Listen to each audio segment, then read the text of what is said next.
Audio portrait for rural women radio stories.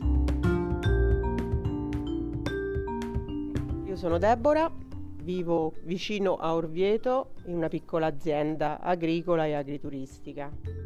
My name is Debora. I live near the city of Orvieto in a little farmhouse. I was born in Rome, but when I was 20, I decided to leave the city life. I wasn't interested in finding a job in the city.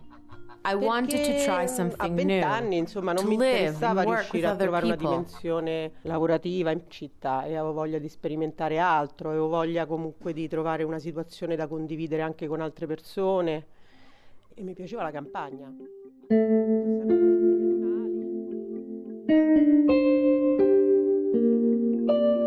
I've always loved the countryside, animals, and plants since I was a child. So along with a group of other 6 people, I decided to leave Rome. I was the youngest, and we found a place to start an agricultural activity. We bought an old farmhouse with some hectares, and at the time, this area was almost uninhabited. All the farms were abandoned.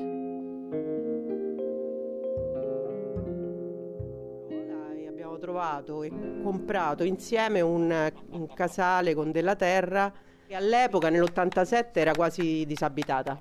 We started to work with animals. We had horses, cows, sheep. I started to work with a shepherd in order to learn how to manage a flock and make cheese. At first, the locals thought we were crazy.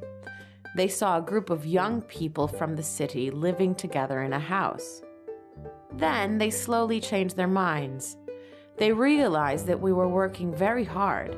They saw all of our activities, as well as how we renovated a farm that was almost abandoned when we arrived. Ci guardavano proprio con gli occhi quasi di fuori. Però poi si sono resi conto, no, che abbiamo cominciato a mettere su delle attività sia rispetto a... We have never defined ourselves as a commune. Our idea was to live and to work together, but we also had a legal status.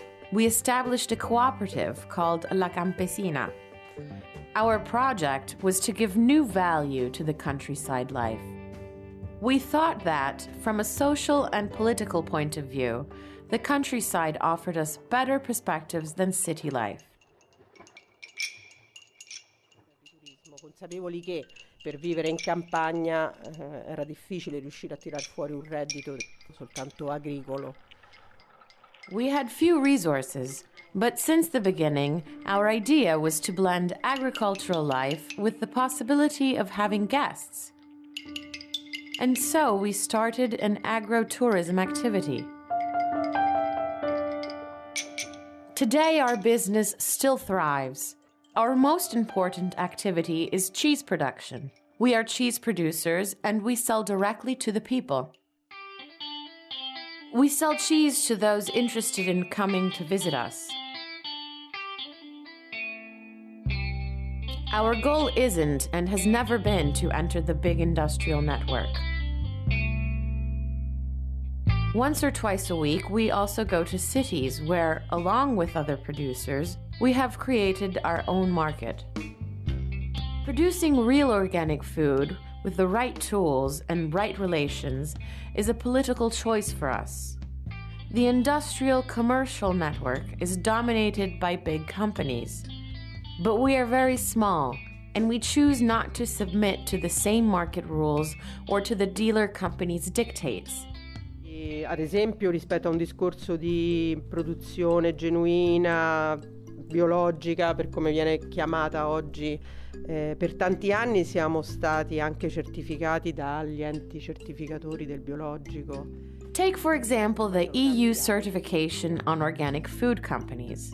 For several years, we applied and we paid all the bureaucratic items to have the official certification. But then we understood that the system was unreliable.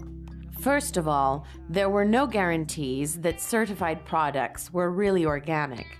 And secondly, once again, big farms were advantaged.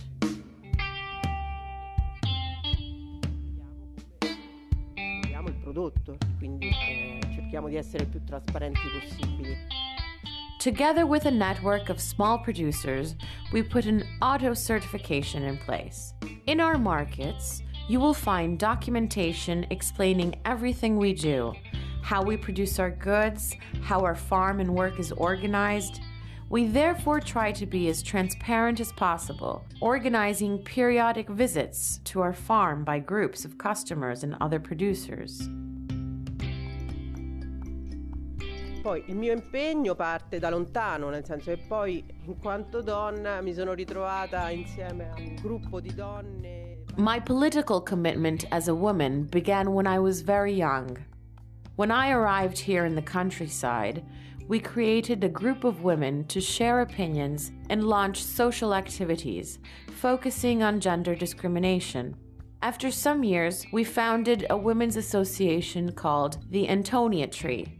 And later on, we managed to open the first anti-violence center here in Orvieto. Quindi noi in realtà siamo state la prima esperienza indipendente veramente di donne che appunto dentro sicuramente esperienze femministe, di movimento femminista, poi alla fine si sono ritrovate insieme a fare questo tipo di scelta. We were in fact the first independent group to open a help center for women who suffered physical and psychological violence. In the beginning, it was difficult to involve local women. Then we grew and more women came to the anti-violence center. Now we are well known. 10 years ago, there weren't any centers in Orvieto. Nobody talked about violence, and women who were victims of violence, if they had the strength, they had to solve the problem by themselves. E se la donna riusciva in qualche maniera a trovare una sua soluzione per uscirne fuori, era tutto molto individuale. Today we are dealing with a growing number of cases, but women are still afraid to ask for help. There is a sense of mistrust when it comes to going to a center, sharing their story, and finding a way to escape the situation that they are experiencing.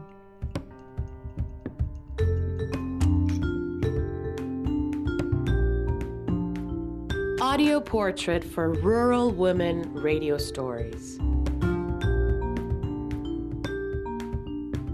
A radio series produced by AMARC, World Association of Community Radio Broadcasters, with the support of the United Nations Entity for Gender Equality and the Empowerment of Women, UN Women.